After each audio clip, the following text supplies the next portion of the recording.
Bon, les gars, va falloir parler d'un truc super important ces dernières années. La représentation au cinéma. Non, parce qu'il y a plein d'actu là-dessus, il y a plein de trucs qui vont pas, on va en parler vite fait. Alors déjà pour commencer, je tiens à dire que cette vidéo n'est pas une grosse émission comme on pourrait se l'imaginer, c'est surtout le fait de partager un avis et pourquoi pas débunker quelques idées reçues. Alors déjà je dirais que pour commencer, on vit dans une société bien ancrée dans sa culture. J'entends par là qu'en France et ailleurs dans le monde, nous avons tous et toutes grandi avec des contes et des Disney, une fille à la peau si blanche que c'est son prénom, qui fait la vaisselle, le ménage et qui est libérée de son malheur par l'arrivée d'un homme blanc qui l'épouse et lui fait plein d'enfants. Je remets évidemment pas en cause ce genre de conte parce que, en dehors du fait que la morale est très discutable, c'est quand même des films très importants dans l'histoire du cinéma, donc je remets pas en question ça. Mais ce que je remets en question, et qui est un peu plus grave, c'est que ces mœurs-là n'ont pas évolué de nos jours, pour certains. Alors je parle pas que de la représentation de la femme, mais de la représentation dans sa globalité, des communautés, des ethnies, des minorités qui demandent qu'à être représentées, et qui le sont soit mal, soit pas du tout. Alors oui, il y a quelques œuvres qui les représentent parfaitement bien, je pense notamment à Get Out de Jordan Peele, qui est une parfaite illustration de l'hypocrisie de certains de nos jours. Je pense aussi au Portrait de la jeune fille en feu de Céline Sciamma, qui est juste extraordinaire là-dessus aussi. Votre mère est d'accord pour que vous sortiez seul demain. Vous serez libre. Être libre, c'est être seul. Vous ne croyez pas? Je vous dirai demain. Mais malheureusement, ce genre de film, ça reste des minorités. En tout cas, ils sont pas mis en avant. Là où ça coince, c'est quand Marvel, Disney, Warner ne font pas tout ça.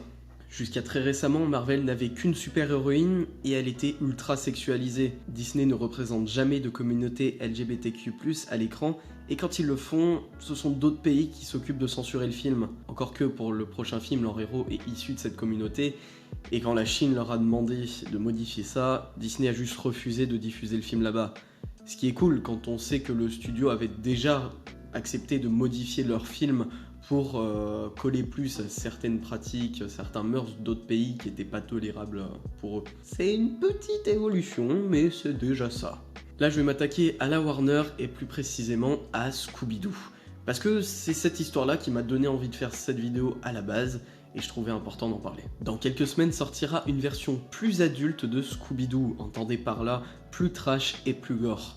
Et le personnage de Vera est enfin lesbienne.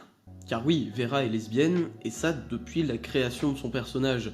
Juste, personne ne l'avait représentée comme telle dans les différentes adaptations de l'œuvre. Le seul qui avait essayé, c'est James Gunn pour son film en 2002. Il avait décidé d'écrire le personnage tel qu'elle est, et il y était même censé y avoir une pseudo-romance entre elle et un autre personnage de manière totalement neutre selon le réalisateur. En 2002, une représentation non toxique de la communauté LGBT. Vous vous rendez compte ? Mais Warner est passé par là et Warner a mis un gros stop à James Gunn qui a dû entièrement réécrire son scénario. Et à la place, on a eu ça.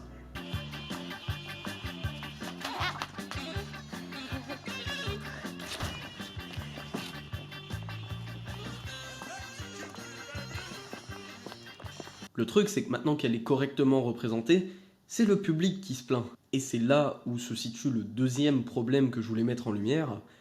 Arrêtez d'être con. Parce que, au-delà des réalisateurs et des studios toxiques, au-delà de tout ça, c'est le public qui est en tort, c'est vous. Alors évidemment, je fais pas une généralité, j'ai pas de chiffres, mais je suis sûr que la plus grosse partie d'entre vous soit s'en fout, soit est très content de cette représentation de plus en plus présente. Mais il existe une petite minorité de personnes pas gâtées par la vie, à qui ça fait chier. Le problème là-dedans, c'est que même si c'est une minorité beaucoup plus bruyante par rapport au reste de la communauté. Et il est là le problème. Parce que c'est de cette communauté-là qu'il faut se méfier. Parce que « Oh, Vera n'est pas une bimbo sexy et parfaitement hétéro-cis, c'est pas normal, c'est pas elle ». Non, renseignez-vous avant de dire des conneries, c'est elle depuis le début. Vera est lesbienne depuis la création de son personnage. Et c'est pas parce qu'elle a jamais été représentée comme ça dans les différentes adaptations que le personnage a changé. Elle a toujours été comme ça. C'est juste que maintenant, le personnage est respecté. Un autre cas dans le même style, c'est évidemment le scandale La Petite Sirène. On y vient. Disney fait des remakes de ses classiques en version live action. Ils sont en manque d'inspi. Certes, ces films sont de qualité relative, certes, sauf La Belle et la Bête qui était plutôt cool. Mais quand ils essayent de faire des remakes plus actuels et qu'en plus ils en profitent pour corriger certaines erreurs idéologiques de leur passé, faut arrêter de leur en vouloir. Alors oui, effectivement, c'est évident que pour 95% de leur production, c'est fait de manière hypocrite en mode greenwashing. On est bien d'accord. N'empêche que c'est fait, ils pourraient juste ne rien faire. Mon avis très personnel là-dessus, c'est que je m'en fous totalement en fait. Dans le sens où, s'ils avaient fait une Blanche-Neige noire, là ça aurait été dérangeant. Pas parce que l'actrice est noire, mais parce que le personnage est fondamentalement représenté par sa couleur blanche. Elle s'appelle Blanche-Neige, c'est pour ça. Choisir une actrice de couleur reviendrait à dire que le studio n'a pas fondamentalement compris son personnage. Alors que dans le cas de la petite sirène, ça a aucune importance. Ce qui est fondamental au personnage dans cette histoire, c'est sa voix, pas sa peau.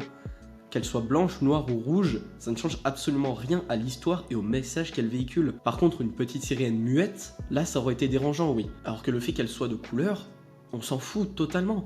Et si en plus ça permet à toute une communauté trop peu représentée d'être représentée dans des films grand public, bah c'est tout bénef. Yay! Isn't that cool? Yes. She's like me. She's like me. She's round. Round area.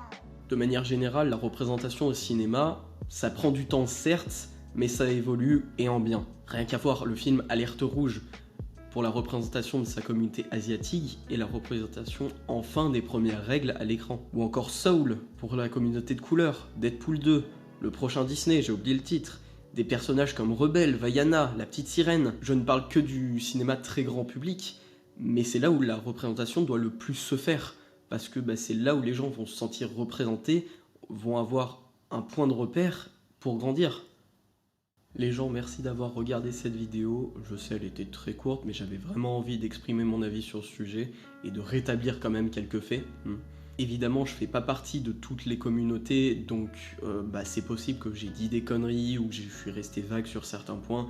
N'hésitez pas à me corriger ou à me compléter en commentaire, c'est toujours intéressant. De la même manière, il y a plein de sujets, il y aurait 3 milliards de sujets à traiter par rapport à la représentation. Donc n'hésitez pas à faire vos recherches de votre côté, ça peut être que bénéfique pour vous. Et n'hésitez pas à communiquer autour de vous, c'est toujours important d'éduquer les gens. Évidemment ici j'ai parlé que de cinéma, mais la représentation doit se faire de partout. Je prends comme exemple à la con YouTube, il y a de plus en plus de campagnes et tout qui sont faites. Pour le sous-titrage des vidéos qui est extrêmement important. Moi-même, les vidéos les plus importantes, je les sous-titre pas tous, mais les plus importantes, je les sous-titre.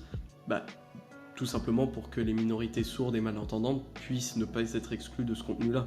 C'est très important. Sur ce les amis, on s'abonne, on like, on partage la vidéo. Vous connaissez la routine, c'est très important. J'ai également un YouTube dont je vous mets le lien en description si vous voulez me soutenir financièrement. Vous n'êtes pas obligé de mettre 300 balles, mettez juste 50 centimes, 1 euro, c'est largement suffisant, ça soutient énormément. Et moi je vous dis à la prochaine.